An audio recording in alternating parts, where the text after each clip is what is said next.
So now let's begin with the idea of computer. What is a computer? What do we understand about a computer? So these are the devices that we are familiar with as a computer. But today our handheld cell phones are a computer. Maybe our microwave oven is a computer.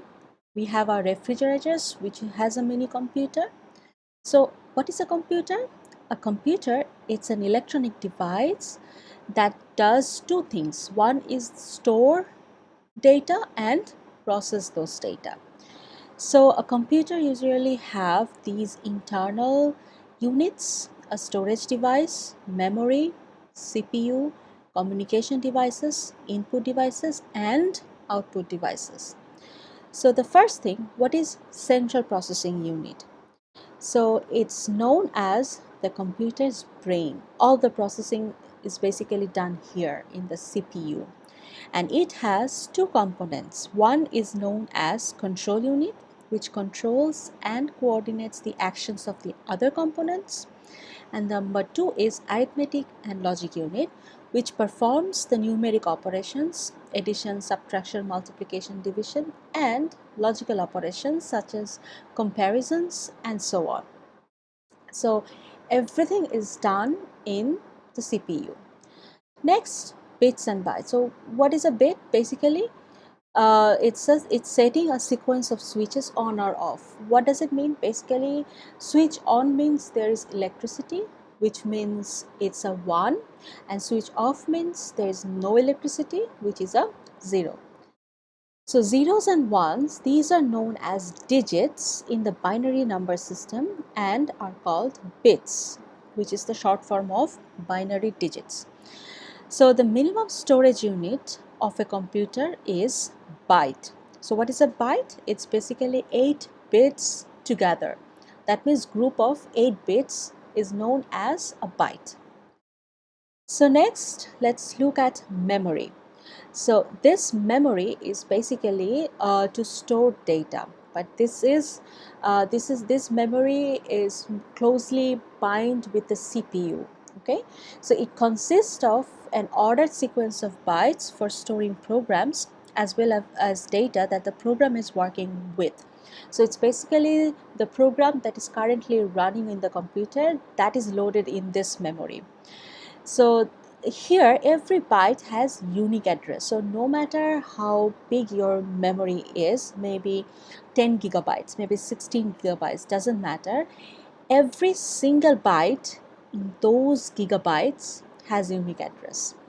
So the bytes in the memory can be accessed in any order. That means if you need to access one particular byte, you don't actually need to read the bytes from the beginning. Okay, since we can access it almost randomly anywhere, this is also known as random access memory or RAM.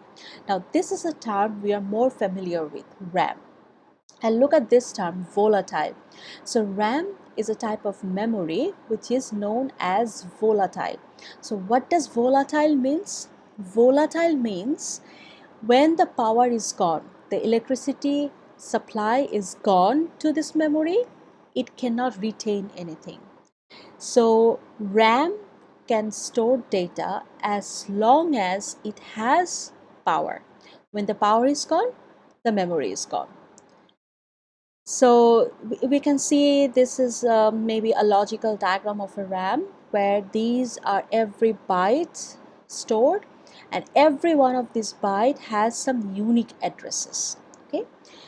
Next, the storage devices. So we understand if we have a memory, that means a RAM, maybe 16 GB, and we want to store large amount of data. For example, maybe a movie file, a very high resolution movie file, which is easily 4 gigabyte or 5 gigabyte these days. So if we actually cover this the entire portion of a RAM, or most portion of a RAM with one movie or two movie, then we are left out with nothing else, and that also not a permanent storage. So this is a problem. So there are two problems. Number one is RAM is limited. So if you want to store huge amount of data, RAM cannot be of much help. Number two, RAM is volatile. That means if the electricity is gone, we will lose everything. That's why we have storage devices, which are also known as secondary memory. So this is a kind of memory where programs and data are permanently stored. And there are three main types so far, which is magnetic disk drives, optical disk drives. So magnetic disk drives, it's like magnetic tapes that probably you have not seen. Optical disk drives, this is the CD, DVD, Blu-ray disc, and so on, and USB flash drives that we use every day. So next, the input and output devices. So we all know this is the keyboard, mouse, a monitor, a printer. So keyboard, mouse, these are the input devices, and keyboard, printer, these are the output devices. Next, we have communication devices by which two computers communicate. Okay, so we have here a router or modem, we have a network interface card, we have a Wi-Fi router, and we have a dongle. Okay, so this is enough about the components of computers. So next we will move into programming languages.